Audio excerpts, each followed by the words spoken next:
نمازی ہو جاؤ، روزے دار بن جاؤ، ہر جگہ جگہ خداوند عالم نے ہر بندے سے یہی چاہا ہے۔ سبحان اللہ۔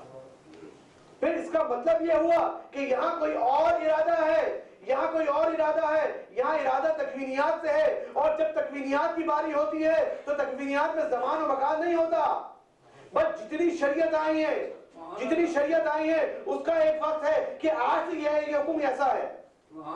جتنی شریعت آئی، قرآن میں بھی اگر 23 سال لگے مختلف شریعتیں آنے میں تو شریعت ایک کے بعد ایک آتی رہی، حکم ایک کے بعد ایک دن آتا رہا، نماز کا حکم آیا، روزے کا حکم آیا، حجاب کا حکم آیا، فلاں فلاں چیزوں کا حکم آتے رہے، سب یکی بات دیگری آتے رہے۔ اس کا یہ مطلب ہوا کہ یہ حکم اس سے پہلے نہیں تھا، آج سے ہے۔ لیکن جب خدا کا ارادہ تکوینی ہوگا تو اس کا مطلب یہ ہوتا ہے کہ یہ جب سے ہیں پاک ہیں، یہ جب سے ہیں پاک ہیں۔ ایسا نہیں ہے کہ آج آیت اتری ہے تو پاک ہوئے۔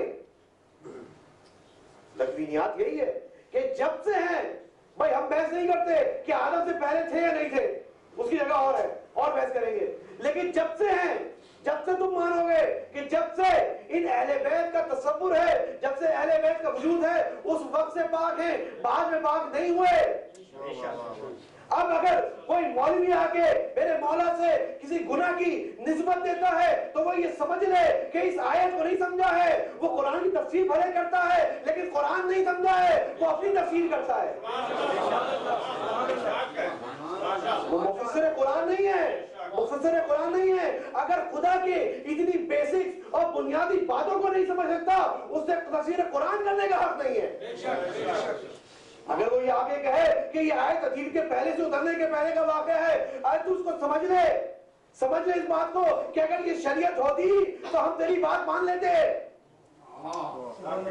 اگر یہ حکم تشریعی ہوتا، ارادہ تشریعی ہوتا تو تیری بات مان لیتے، لیکن یہ بات تیری سمجھ میں نہیں آتی کیونکہ یہاں پہ خدا کا ارادہ تکوینی ہے۔ اور فقط یہی آیت نہیں، جس جگہ بھی اٹھا کے دیکھو یہی ملتا ہے کہ جو پاک ہے وہ شروع سے پاک ہے۔ ایسا نہیں ہے کہ حتیٰ کوئی پہلے نبی بھی آیا ہو تو وہ زمانے کے ساتھ جا کے نبی بنا ہو، نہیں، جو نبی دنیا میں آیا وہ پیدائشی طور پر نبی تھا۔ اگر کوئی ولی بنا وہ پیدائشی ولی بنا۔ ایسا نہیں ہوتا کہ جناب بہت آپ کا کردار بہت اچھا ہے، یہ انجمن کے انتخابات کی طرف جو آدمی ذرا زیادہ ایکٹیو ہوا آپ نے فوراً لے کے اس کو انتظامیہ کا عہدیدار بنا دیا، کوئی ڈھیلا پڑا اس کو نکالا دوسرے کو بنا دیا، یہ سلسلے چلتے رہتے دنیا جہاں میں۔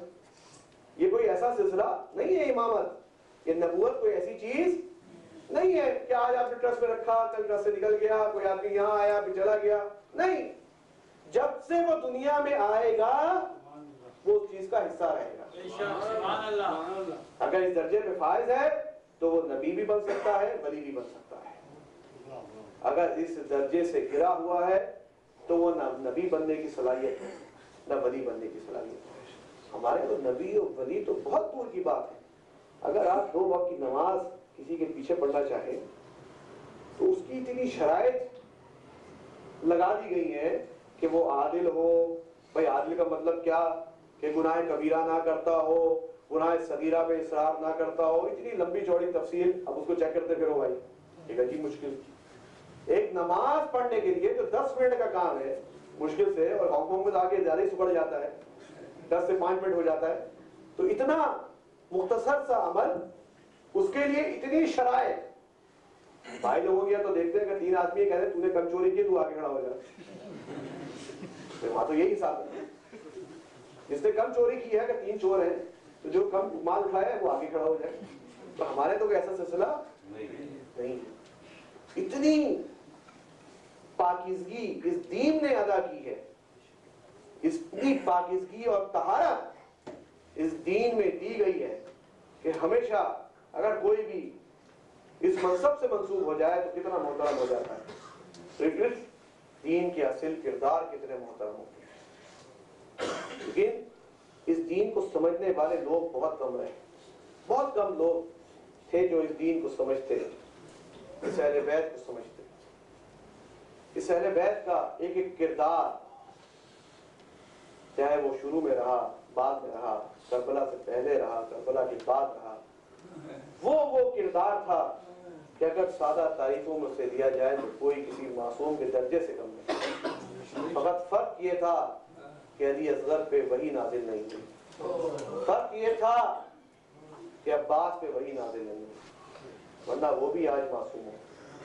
فرق یہ تھا کہ علی اکبر کو موقع نہیں ملا، شاید ان پہ بھی وحی نازل ہو جائے، ان پہ بھی کوئی. لیکن یہ مراتب ایک سلسلہ خدا کی طرف سے بنایا ہوا ہے. یہ گناہ نہ کرنا یہ تو اہل بیت کے بچوں کے کام.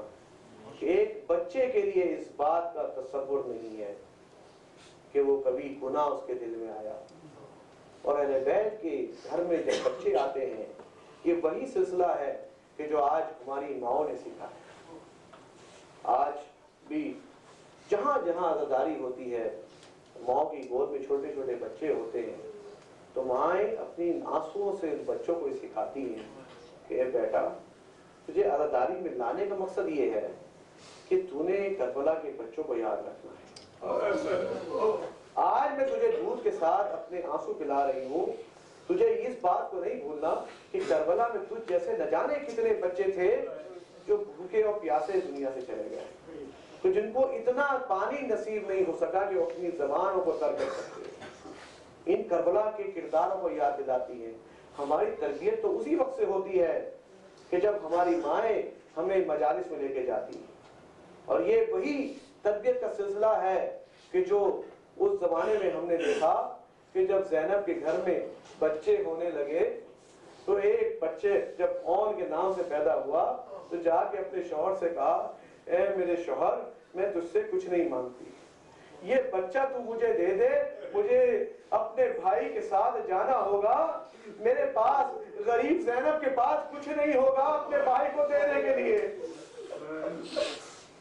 زینب کے پاس کچھ نہیں ہوگا، میں یہ دو چھوٹے چھوٹے بچے تیرے لاتی ہوں اپنے بھائی پہ فدا کرنے کے لیے کہ میں یہ کہہ سکوں کہ اے حسین تیری بہن زینب بہت غریب ہے، تیری کوئی مدد نہ کر سکی لیکن اپنے بچے اپنے ساتھ لائی ہے تاکہ تے اپنے ماموں پہ قربان ہو سکے.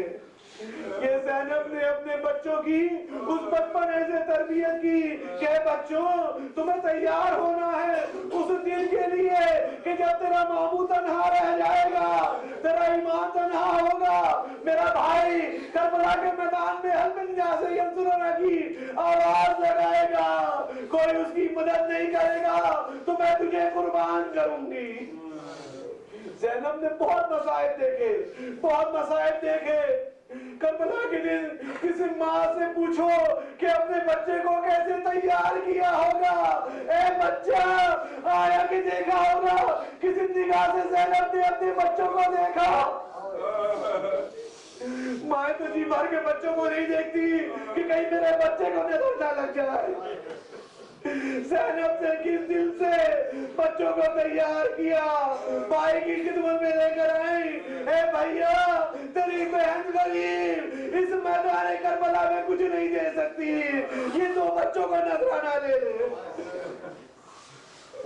یہ بچے آئے میدان میں گئے، جنگ ہوئی، شہید ہو گئے. زینب کے مصائب ابھی یہاں ختم نہیں ہوتے، زینب کے مصائب یہاں ختم نہیں ہوتے. ایک وہ وقت تھا جب زندان شام میں شہداء کے سر لائے گئے، ہر بی بی اپنے چاہنے والے کا سر اٹھاتی تھی اور گریہ ازاری کرنے لگتی تھی تو کسی نے دیکھا ایک دشت میں دو چھوٹے چھوٹے سر رکھے ہیں تو کسی نے پوچھا کہ ان بچوں کا کوئی وارث نہیں ہے.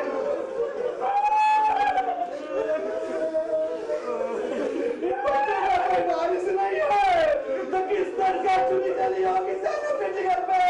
زینب نے پلٹ کے کہا ارے ان کی وارث ان کی ماں زندہ ہے، میں کیا کروں،